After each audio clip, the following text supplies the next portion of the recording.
Welcome to All Things Marketing, a podcast where we talk about marketing from just about every angle. From digital trends and tips, to content marketing, to measurement, strategies, tactics, and just about everything in between. I'm your host, Bill Threlkeld, and thanks for joining us. Most of us know what a SWOT team is. When we hear the word SWOT, we think elite or best in class. When there's a crisis, a SWAT, Special Weapons and Tactics, team of highly trained specialists is called in to defuse a critical situation. SWOT teams are highly trained in specific tactical situations, those times where conventional methods are insufficient or inadequate. In marketing, there is a similar acronym, with some similarities in terms of objectives. The acronym is SWOT, and while not quite as ominous in nature as its acronymic partner, a SWOT analysis in business is used to help deflect and defend against what can be considered a critical and unique situation or competitive market condition, at least from a brand marketing perspective. So first things first, what does SWOT or SWOT stand for? It stands for strengths, weaknesses, opportunities, and threats. Now, let's take a look at why a SWOT analysis is a critical step in a successful brand marketing strategy. A SWOT analysis is essentially a structured market insight method and approach formalized within a quadrant, with each section of the quadrant representing one of the core analytical components of strengths, weaknesses, opportunities, and threats. Why is a SWOT analysis desirable for brand marketing planning? Well, let me illustrate that with a current and very timely example of how a SWOT analysis can help. It's a reference to a current market condition that has many marketers puzzled. It has to do with Facebook and a change in Facebook's remarketing program for brand advertisers. Facebook recently announced an extremely disruptive change to its newsfeed. At the heart of this disruption is a tweak to the algorithm Facebook uses to decide what posts show up in your newsfeed, which is the main piece of real estate in the Facebook ecosystem. An algorithm is an ever-evolving piece of code that creates conditions for how a digital ecosystem works. Facebook made the algorithm change to address what it deemed as valid feedback from users, of which there are billions in the Facebook ecosystem. And this is regarding a user's personal newsfeed being cluttered with brand advertisements and boosted posts, which Facebook wants to help eliminate. These boosted and sponsored posts are essentially advertising, or let's call it pay-for-play tactics, that thanks to Facebook's robust back-end interface and ROI tools, provide extremely valuable real-world insight into the impact of a brand advertiser's boosted post or ad. To be sure, this was or is an extremely risky and calculated move on Facebook's part, considering the fact that historically since its launch, the advertising platform has been providing a lion's share of revenue for Facebook and an enormous advertising opportunity for brand marketers.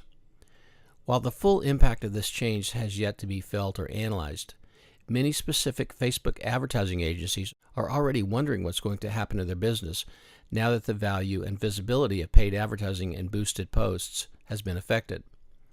Theoretically, a change of this magnitude in the world's leading social media platform has the ability to completely shift the point of influence in the social media landscape. So what does this scenario have to do with a SWOT analysis? Well, let's say you're one of those specialized Facebook advertising agencies, and that as Facebook has continually rolled out new features and options for its advertising program, revenue at the agency has been clicking along at a strong pace. By definition, a key benefit of a specialized agency is that you become known for doing one thing really well. But what happens when an unforeseen dynamic in the market, one you have no control over, shifts the prospects for survival almost overnight? This is an example of how planning for the T, or threat, in the SWOT analysis can have a significant benefit. But we're jumping ahead. Let's start with an explanation of the components of a SWOT analysis in linear order. Let's start with the S. In the strengths section of a SWOT analysis, you take an objective look at what makes your brand or product stand out above the competition. I use the word objective because taking a look at the strengths portion of the analysis is not a time to pat yourself on the back from a power or positive thinking perspective.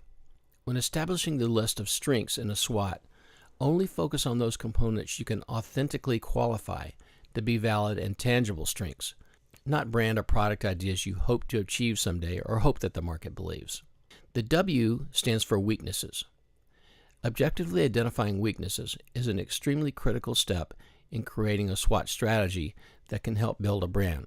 Far too often, brand marketers leave this section bare or identify soft challenges that really don't have much to do with the ultimate success of a brand or product.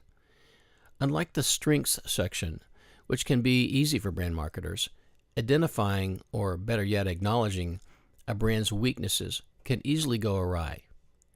This step in the analysis really requires a step back, objective view, and a recognition of the fact that every brand strategy, no matter how successful, has room for improvement.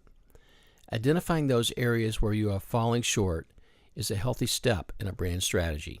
The O in SWOT stands for opportunities, and opportunities relate to a brand's vision for the future. This has to do with how a brand or product will evolve in the near term, but not just in a vacuum. In order to really have the opportunities quadrant provide a springboard for growth and success, brand leaders need to not only look forward in terms of what is possible and desirable in terms of growth, but especially in terms of what is realistic and doable. Plans or opportunities that have no foundation in reality fall under the guise of pie in the sky. An obvious place to look for opportunities is to the competitive landscape. Where are your competitors exceeding where you're not, and why? Identifying growth areas can often result in a strong shot in the arm for a lagging or underperforming brand. The T in SWOT stands for threats, and threats take an objective look at the potential for disruption in the market. This is where three essential points of view must be considered. Number one, we know what we know, which references the realities of the market conditions based on research and customer data points. Number two, we know what we don't know, and this could be competitive market proprietary insights and plans. And number three, we don't know what we don't know. And these can be out of the blue developments which are not foreseen, such as Facebook's unilateral change to the newsfeed algorithm. Let's circle back to that example for a second. In the context of a SWOT analysis, a smart Facebook advertising consultant would have identified early on that Facebook, at any time, has the right to change the way it does business, and changing the algorithm to demote paid ads is a perfect example of this. A strong SWOT analysis for a Facebook advertising agency would have recognized and set in motion a plan to address this disruption. So in conclusion, let's consider, where do you start? There's really no magic here, and simply put, the best approach is to create a matrix and start filling in the boxes one by one. Resist the urge to do complete lists in individual quadrants before moving on. Try to balance out each quadrant evenly, starting with an item in the strengths quadrant, then an item in the weaknesses, etc. By staggering and evening out the input for each quadrant, you'll have a more developed and flexible planning tool in your arsenal of strategies for successful branding. Thanks for listening.